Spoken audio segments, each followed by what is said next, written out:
కృష్ణ కృష్ణ కృష్ణ హరే హరే హరే రామ హరే రామ రామ హరే హరే. జై శ్రీకృష్ణ పరమాత్మకి జై. ఓం నమ శివాయ ఓం నమ శివాయ ఓం నమ శివాయ. హర హర మహాదేవ శంభో శంకర హర హర మహాదేవ శంభో శంకర. ఇది వచ్చేసి శివాలయం అండి. అద్దెంకిలో శివాలయం 1000 స్తంభాల గుడి శివాలయం తర్వాత అది కూడా చాలా పురాతనది. సో ఇది కూడా చాలా పురాతనది. కానీ దీని గురించి ఒక ఆలోచన నుండి మీకు చెప్తాను. సో ఇది ఇక్కడ చూడొచ్చు నవగ్రహాల మండపం. సో మొత్తం చూడొచ్చు. ఈరోజు ఇంకా దర్శనాలు టైం అయిపోయింది కాబట్టి ఇంకా పూజలు అందరూ వెళ్ళిపోయినారు. సో మనం మామూలుగా దర్శనం చేసుకోవడమే. సో ధ్వజస్తంభాలు ఎన్నో చూడొచ్చు మీరు. హరే కృష్ణ హరే కృష్ణ కృష్ణ కృష్ణ హరే హరే హరే రామ రామ హరే చూడొచ్చు. మొత్తం ధ్వజస్తంభాలు 2 ఉన్నాయండి. 2 ధ్వజస్తంభాలు ఉన్నాయి చూడొచ్చు.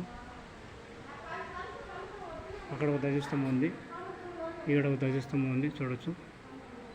చాలా అద్భుతంగా ఉంది. దర్శించుకోండి. హరే అద్దంకి వచ్చినప్పుడు తప్పకుండా ఈ శివాలయానికి వచ్చి దర్శించుకోండి.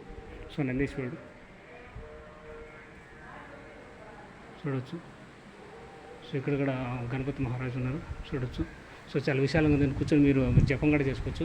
సో హరికృష్ణ జపం, హరికృష్ణ మహామంత్రం, అదేవిధంగా ఓం నమః శివాయ మహామంత్రం కూడా జపించవచ్చు. చాలా అద్భుతంగా ఉంటుంది. గణపతి మహారాజుకి జై. దర్శనం చేసుకోండి. సో ద్వాదశ జ్యోతిర్లింగం గురించి స్వయంగా. సో చూడండి. ఓం నమః శివాయ ఓం నమః శివాయ చెప్తున్నాను. హరే కృష్ణ కృష్ణ కృష్ణ హరే హరే.